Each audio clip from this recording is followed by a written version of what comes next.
know anyone's face at first glance. The first time he noticed something was wrong with the world was when he saw a man smile too widely. It was a crisp morning, and the sky was smeared with soft blue hues, the kind that suggested peace. But peace was never real. It was just a space where chaos prepared itself. The man across the train station bench had a smile that stretched far beyond what seemed natural, like a cracked mask held together with glue. Most people wouldn't have noticed it, but the boy had always been sensitive to what sat underneath. Not the smile, but the intention behind it. The boy, who would later become a man skilled in the invisible art of reading people instantly, had always felt more than he could explain. It wasn't a supernatural gift. It was pure observation, years of quiet, watching how people touched their own hands when they lied, or how they blinked twice quickly when a question struck too close to truth. The boy's name was never known. He didn't care for names. He believed people hid behind them, like armor made of letters. He spent most of his time at the old library, in a place no longer touched by the noisy breath of the world. It wasn't books he was after, not stories or records or romance. He sat and watched. The old man who cleaned the floor always took 3 extra seconds to stare into the distance before wiping the glass door. The librarian rubbed her left wrist whenever someone walked past the crime section. The high school student who came in each day walked faster when he was guilty. These things were not hard to spot if you weren't busy looking at phones or talking about the weather or pretending to care about politics. They were signs, tells, leaks of inner life that no one could completely shut off, and the boy wrote everything down, not with a pen, but with memory, etched like fingerprints on glass. He learned early on that the face lied, but the body didn't. People could train their voices, force a tone, even control tears, but they rarely noticed how their toes curled when they were nervous, or how their shoulders lifted half an inch when they felt cornered. Words were illusions, but posture was confession. He began testing it. At the grocery store, he'd whisper odd things to people. "You're not supposed to be here today, are you?" And then walk away, watching how they flinched or froze, their breath catching like a guilty child. He wasn't trying to scare them. He was collecting truth. With every reaction, he learned, people reveal themselves in microseconds. A half-second delay in response meant they were crafting a lie. A forced laugh that ended too quickly meant discomfort. When people blinked more than normal, it was anxiety. When they blinked too little, it was anger. Pupils dilated for excitement, shrunk for fear. Feet pointed toward exits when someone felt threatened. It wasn't magic, it was math, logic, and attention. Years passed, and the boy became the man people talked about in whispers. No one knew his name, but everyone knew the way he looked at you. Like he wasn't seeing your face, but the thought behind your last decision. Like he was peeling back your skin to read what pulsed underneath. He didn't do it to manipulate. He did it because he couldn't turn it off. He walked into rooms and instantly knew who was faking happiness, who hated their job, who was falling apart silently. When a couple argued in whispers at a cafe, he could read it in their eyes before their mouths even moved. The man blinked rapidly and clenched his left hand. He was angry but guilty. The woman folded her arms, but her feet were angled toward him. She was mad but still open to connection. They would fight, but they would not leave each other. He knew it all in 3 seconds. He studied not only behavior, but the rhythm of speech. Confident people didn't just speak louder, they spoke with certainty, with steady breath and full stops. Insecure people raised their tone at the end of sentences, like seeking approval. Liars added too much detail. Truth was usually simple. He also noticed that people wore their emotional states like perfume, some heavily and with intention, others subtly but always present. You could read someone's week just by how they sat on a bench. Slouched and looking down meant defeat. Hands clenched in their lap meant suppressed anger. The back of the neck was the truth spot. When people were overwhelmed, they scratched it without realizing. That was the giveaway. Every truth had a physical echo.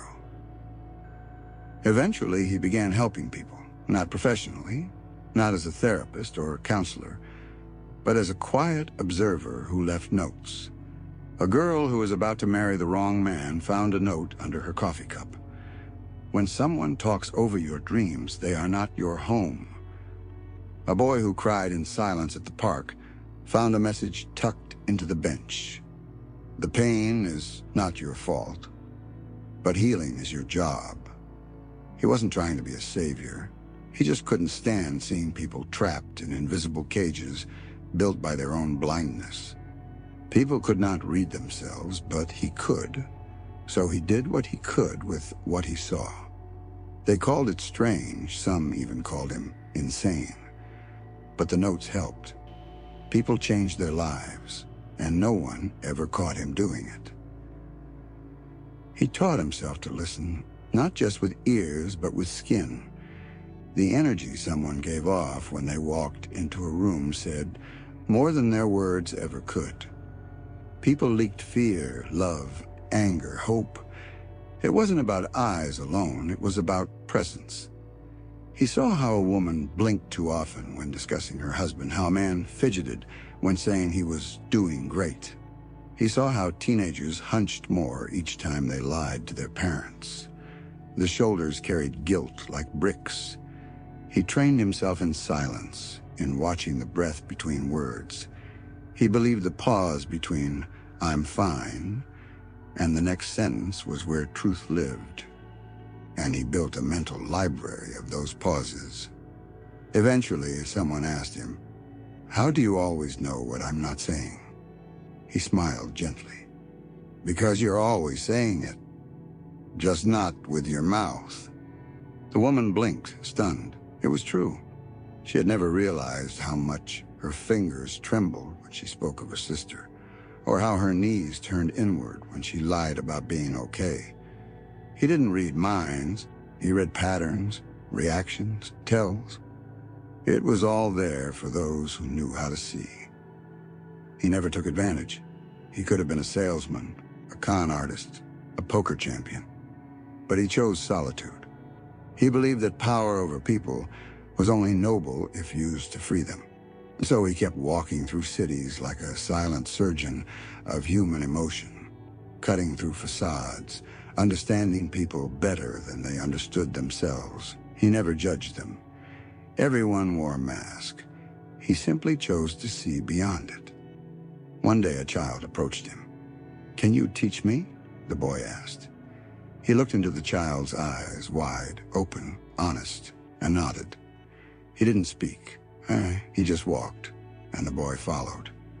They sat on a park bench. He pointed to a man walking quickly while checking his phone. "Tell me about him," he said. The child watched. "He's late for something." "Yes, what else?" "He's angry," the boy added. "Why?" "He's clenching his jaw." The man smiled. "Good." He then pointed to an old woman with a shopping bag. "And her?" The child paused. "She's tired." "More." "She's sad?" The man raised an eyebrow. "Why?" The boy thought harder. "She looked at the empty swing." "Exactly." He didn't teach the boy to read minds. He taught him to read life. The boy learned that when someone scratched their nose mid-conversation, they were often uncomfortable. When someone laughed with their eyes wide open, but their smile ended too quickly, it wasn't real. When people spoke of goals but kept their hands hidden, they weren't confident. These were rules, not always absolute, but common enough to rely on. The boy learned fast. Soon he too began to notice what others missed. He saw the pain behind polite smiles, the regret in long stares, the joy in small, quiet hums. The world changed. The man had done his job. He stood up and the boy asked, "Will I ever see you again?" The man didn't answer. He simply said, "You'll see everything now. That's all that matters." And with that, he walked into the soft, golden light of evening, disappearing among faces he already knew before they spoke. He didn't need recognition. He had never done it for fame. He had done it because the world was loud, but the truth was always silent, and someone had to listen to it. And the boy, now older, carried the gift. Oh, he watched, listened, felt, and understood. He taught others, quietly, without credit. And everywhere he went, people felt seen, finally, deeply, completely seen. Because in a world full of noise, the rarest magic was being understood without having to speak. And he had learned it, not from a book, but from a man who saw without needing eyes. Thanks for watching. Please share this video.